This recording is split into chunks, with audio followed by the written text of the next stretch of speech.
A Klingon ambassador, former general, is visiting the Enterprise, and there are some seriously mixed feelings about his presence.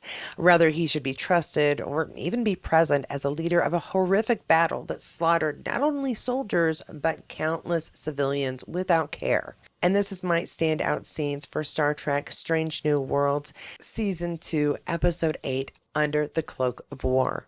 This was a really interesting episode. I found myself really excited because Klingons, I really enjoy Klingons, Andorians, Ferengi, really all of the aliens, but who doesn't love Klingons? And so I was really excited and ready to be so pleased, but then not so much. So let's get straight to my standout scenes for this episode. The first one is going to be when Erica walks out of the meal. Yeah, the whole remain Klingon discussion, and Erica, for obvious reasons, became very passionate, very upset, and she just up and walks right out of the meal. Chapel leaves to help her hopefully calm down a bit, and Mbenga is excused to help as well. He's actually asked by Pike to leave and then is stopped by the Klingon ambassador and asked to spar later. Honestly, the fact that Mbenga didn't take off the guy's head is a miracle, and that everybody survived that dinner was pretty amazing. But yeah, but Erica walking out, I think, really makes that scene powerful because who walks out of a meal with Pike? For my second standout scene, I'm going to have tough medical decisions with a transporter. Now, we got some great flashbacks about Mbenga and Chapel, and one of the more difficult scenes is when the transporter is needed to transport, obviously, people from a transporter. Yeah, there were a lot of transports involved. Anyway, because the transporter was being used to hold the pattern of someone in need of medical attention not available at their site, they had to lose him to actually save the many others in need of their assistance right then and there. And Chapel, it's so difficult to watch her, but Mbenga making the decision for her and her sort of shock and dismay, it's really hard to watch, and at the same time, you absolutely know exactly why he's chosen to press that button. And now they'll be able to assist the patients that need them, even though they lost one. For my third standout scenes, it's going to be Mbenga and the ambassador sparring. And even though they were fighting, it was really Mbenga's words that were the real hits with the ambassador. Mbenga is testing Ra here, and Ra fails. I think Mbenga was hoping for not just different answers, well, not necessarily the truth, but something more than a man claiming to be something he's not. He wasn't a man who sought peace and killed his men to change the face of the battle. He ran away like a coward, and the battle never really got completed. And his hope for peace, his seeking out for a way for everyone to get along, it's really a way to cover up his cowardice and the fact that he never did remain Klingon. And my fourth standout scene, it couldn't be anything else, is Mbenga being revealed as the Butcher of Dagall and not Ambassador Ra. Yeah, I really like the way they cut that scene together as Mbenga is attacking the generals, and the fact that we see Ra getting away, or why Ra got away.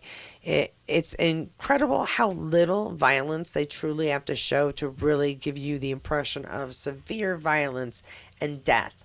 And it makes you really kind of question how Mbenga has made it this far as a peaceful man, knowing what he had put himself through and what he had to do to end, well, the butchery. I also found it very interesting that our Andorian friend wanted Mbenga back because he was the ghost. I watched this several times, and I still think that it was maybe Mbenga's call sign, the ghost. Most kills silently, and yeah, I thought that was an interesting piece of information. Let me know below if I heard wrong or misunderstood. And we've reached that halfway point. If you've enjoyed this video so far, please don't forget to like and subscribe below. You can always join as a Patreon or a member of this channel to get a little extra content, sometimes behind the scenes updates. And if you're a patron, you'll get these videos with no ads on the Patreon side. Of course, if you'd just like to do one little thank you, I always accept super thanks below. And now it's back to the video. And now for those honorable mentions. The use of flashbacks on this episode was really fun. Well, not I want to say fun. Well done. They were well placed. And necessary really to get this full story. We have heard so much about Chapel and Manga specifically and how they were involved in the Klingon War. It was nice to finally fill in some of those blanks. We got to see them meet. We got to see the difficulties they had, the choices they had to make. And yeah, it was just really nice to actually see that one. So I'm always a fan of flashbacks, and this was a great use of them. My second honorable mention is going to be Spock's attempt to help. He actually does help when Chapel is feeling just wrong and out of place and angry at that dinner. She obviously left it later on to help Erica, or wasn't it a great excuse to be able to leave? But before then, her irritation at listening to Ra talk about peace, well, Spock could help with that. And I really love how he just sort of walked up and wanted to compare Klingons and the way that they raise their children to the insights of Shanju, which I know I pronounced wrong, but you know who I mean. Do you know the writings of Shan Yu? Now, I'm going to also give an honorable mention this time as my number 3 to the soldier. The unknown soldier, I don't believe we ever get his name, but he is from a lunar colony, New Angeles, and he just calls it the moon. But well, and it probably wasn't a colony right then, it's city. So he is from there, and watching for even just a short time gives us a little bit more insight as to how Mbanga was feeling through all of this. These small connections he made with soldiers, and to see a young man who he could have kept back dying just moments later, it again really gave us an idea of how and why Mbanga felt the way he did and why he feels so strongly still to this day. Another thing that did that is my number 4 honorable mention, and that is going to be Mbanga's panic attacks. We only saw 2, but if you've ever been there, it was very easy to identify when he was having them. These moments where there's just such extreme stress and such extreme emotion, you can do nothing but really hopefully take some deep breaths and get yourself calmed down. And we saw him suffer through this twice. And I think it was a really great way to kind of, again, put us in his place and help us understand the choice he would be making later. Now, if you're wondering why I didn't put Mbanga killing the ambassador on there, it's quite frankly, while it is a good moment, didn't give us nearly as much insight. All of these other moments, all of these other scenes led him to this. And while it is the culmination, I don't think it was the best standout. While this episode was not nearly as thrilling and as exciting, it was really interesting. Again, we got these great flashbacks, and yeah, those were exciting, the battle scenes, and again, the graphics were on point to help tell the story. But I didn't find myself like worried that anyone was going to die because, well, we know they don't. So I wasn't on the edge of my seat concerned. As far as Pike is concerned and everyone else, everything lines up. So there is no real questioning. Again, not because I want Mbanga to be in trouble by any means. Completely understand for him it was the end of a battle, and I'm not going to argue his point on that. But I do feel that I would have thought there would be a little more discussion on it. But if Mbanga doesn't bring it up, Pike's not going to open the conversation, and maybe someday in the future, that conversation will happen.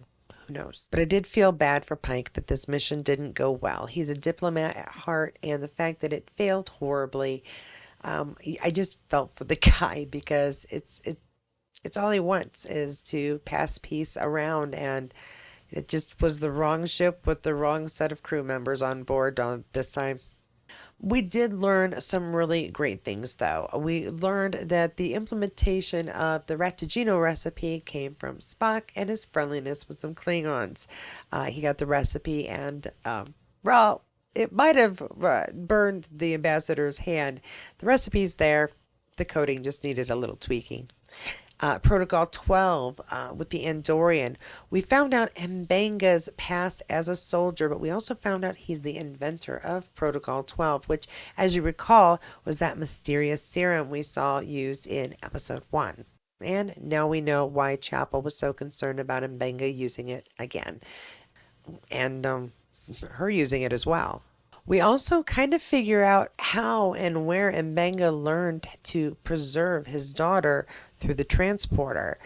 We've seen it happen before on other shows, and of course, those are to take place in the future. But apparently, Mbenga and others used this technique early on in the Klingon War, and it's kind of an interesting side note to see that that's how he may have learned it for his daughter later. Now, I do have one question about Biobed 2 and the Gorn attack at Finibus 3. Is it possible, just possible, that somehow, some way, there's a virus at play, or the future equivalent of a computer virus, somehow a something? It keeps breaking down, and the fact that they mentioned the Gorn attack, we know there's going to be a Gorn attack later on. It makes me wonder if there's a little something going up that needs tweaking with the computers. And that's what I thought of this episode. It was really good. I enjoyed it. We got a lot of information from it. I love flashbacks. I love Klingons, even the ones that cause trouble. It was really good. It was really entertaining. And again, sort of gives us a little insight into more of our characters and kind of foretells what we may be seeing next. Now, if you enjoyed this review, please go ahead and give me a like below. And if you did not get enough Star Trek reviews yet, I've always got more. You can check them out here, and I'll see you there.